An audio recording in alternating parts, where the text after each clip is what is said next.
Let's continue with the topic action potentials. Action potentials topic है हमारा आज का, तो उसको समझने के लिए हम क्या करेंगे, थोड़ा सा अंडरस्टैंडिंग लेंगे द वर्ड एक्शन और पोटेंशियल का। एक्शन क्या है आपको पता है, कोई भी काम करना। पोटेंशियल्स क्या है, फिजिक्स अगर आपको थोड़ा सा याद हो, जिसमें हम ऑब्जर्व कर चुके हैं चार्जेस, पोटेंशियल डिफरेंस अगर याद हो, तो potential difference because of the charges जो आपके सेल में एक्शन जनरेट होता है उसको हम कहते हैं एक्शन पोटेंशियल। ये एक लिटरल अंडरस्टैंडिंग्स में दे रहा हूँ। तो अकॉर्डिंग टू फार्माकोलॉजिकली फिजियोलॉजिकल जबान हम क्या कहेंगे, एक ब्रीफ लार्ज और रैपिड मेम्ब्रेन चेंज हो उसको हम लोग कहते हैं एक्शन पोटेंशियल। सेल के मेम्ब्रेन में एक ब्रीफ लार्ज और रैपिड मेम्ब्रेन में, सेल के मेम्ब्रेन में एक ब्रीफ लार्ज और रैपिड चेंज हो उसको हम कहते हैं पोटेंशियल, एक्शन पोटेंशियल्स। तो ये रैपिड लार्ज कितना हो सकता है, -100 मिली वोल्ट। अभी आपके बॉडी में जो सिग्नल्स होते हैं वो दो किस्म के होते हैं। एक कुछ नज़दीक एरियाज को सिग्नल्स देने होते हैं और एक कुछ जो है वो बहुत दूर एरियाज को सिग्नल देने होते हैं। अगर हम बात करते हैं बॉडी को कंसिडर करते हुए ब्रेन के साथ, ब्रेन के नज़दीक जो एरिया है, सपोज फेस है, नोज़ है, टंग है, यहाँ तक जो इन्फॉर्मेशंस क्रिएट होते हैं या जाते हैं या हम सेंस करते हैं, उनको जो कंट्रोल करते हैं या वो जो सिग्नल सेंसेशन होती हैं या उनकी जो प्रोपेगेशन होती हैं बॉडी में, वो कैसे होती हैं, by mean of graded potential होती हैं। और एक्शन पोटेंशियल्स पर क्या होते हैं, अगर आपके बॉडी में कहीं दूर जा कर के वहाँ पर आपके बॉडी ने कंट्रोल करना हो किसी भी ऑर्गन को, सपोज ब्रेन कंट्रोल करे बॉडी के पार्ट, पाँव में भी बिग टो को, तो ब्रेन से टो तक का रास्ता बहुत ही बड़ा है, तो उसको कंट्रोल करने के लिए क्या चाहिए होता है, एक स्ट्रॉन्ग सिग्नल चाहिए होता है। तो वो स्ट्रॉन्ग सिग्नल ग्रेडेड नहीं कर सकता, एक्शन कर सकता है। अभी इन दोनों में फ़र्क क्या है, ग्रेडेड जो है वो यहाँ से जब इसकी डीपोलराइजेशन होगी, यहाँ तक आने के बाद दोबारा ये मर जाएगा, यहाँ से ऊपर नहीं जाएगा। अभी ये क्या है, यहाँ से जाना ऊपर। अभी इन बातों की तरफ आते हैं, इस डायग्राम को जब पढ़ेंगे तो हमें बात समझ आ जाएगी।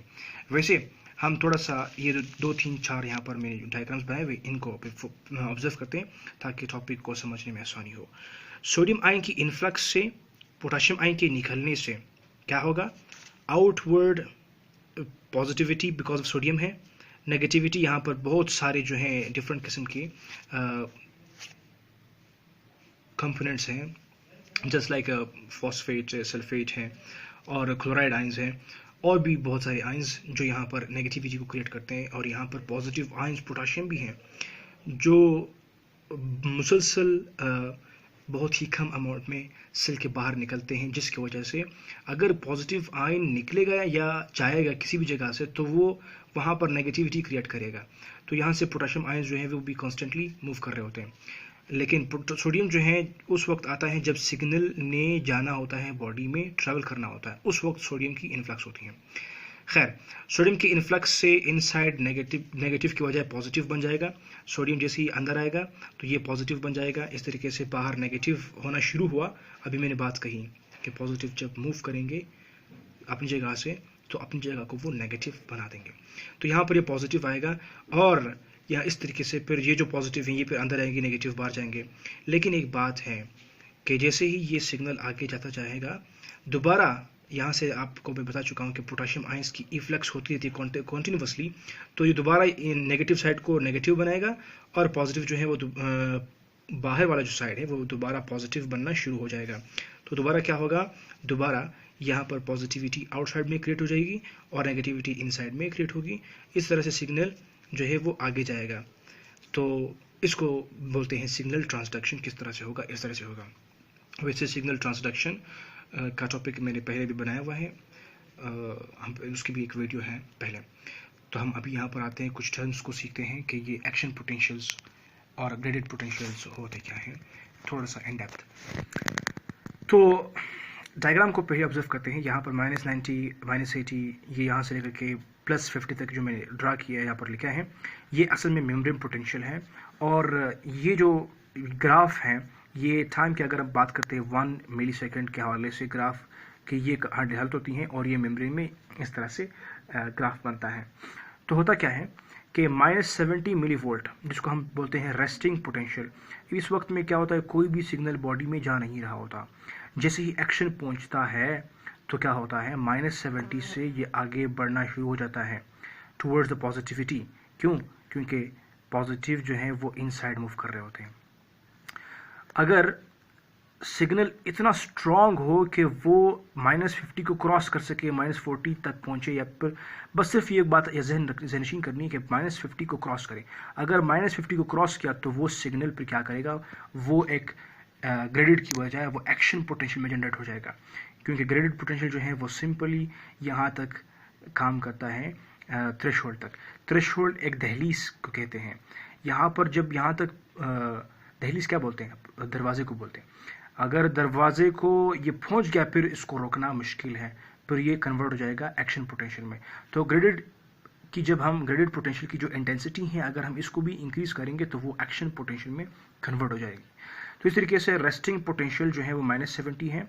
जैसे ही एक सिग्नल पहुंचता है तो ये स्लोली डिपोलराइज होगा। अगर सिग्नल छोटा सा होगा तो वो ग्रेडेड पोटेंशियल होगा, अगर सिग्नल स्ट्रांग होगा तो वो थ्रेशोल्ड को क्रॉस करके -50 से क्रॉस करके ये पे जाएगा टुवर्ड्स द पीक पोटेंशियल, जिसको हम 30 और 40 में लाते हैं, तो यहाँ तक पहुंचेगा। यहाँ पर क्या होगा, कॉन्टिन्यूअस डिपोलराइजेशन होगी। सोडियम आयंस की इनफ्लक्स होगी इनवर्ड, सोडियम फ्लक्स इनवर्ड होगी, इनसाइड द सेल होगी। यहाँ पर अभी मैं ऑब्जर्व आपको बता भी चुका हूँ कि सोडियम जो है वो इनसाइड आएंगे और पोटाशियम जो है वो आउटवर्ड मूव कर रहे होंगे। तो फिर क्या होगा, जैसे ही सोडियम आयन की इनफ्लक्स ज़्यादा होगी तो डीपोलराइजेशन होती जाएगी और कुछ वक्त तक डीपोलराइजेशन होगी जहाँ तक मेम्ब्रेन जो है वो मौजूद है। फिर क्या होगा, आफ्टर अ वाइल यहाँ पर दोबारा जो है मेम्ब्रेन, जहाँ से मैंने आपको डिस्कस करके बताया था कि पॉजिटिव आयन जब अंदर मूव करेंगे तो जब वो आगे जाएंगे तो ये चूंकि एक ब्रीफ है और लार्ज और रैपिड होना चाहिए ये पोटेंशियल, तो उस वक्त फिर क्या होगा, इस मेम्ब्रेन को दोबारा स्टेबलाइज करना होगा ताकि नया पैगाम भी वो मेम्ब्रेन सेंस कर सके और फॉरवर्ड प्रोवाइड कर सके।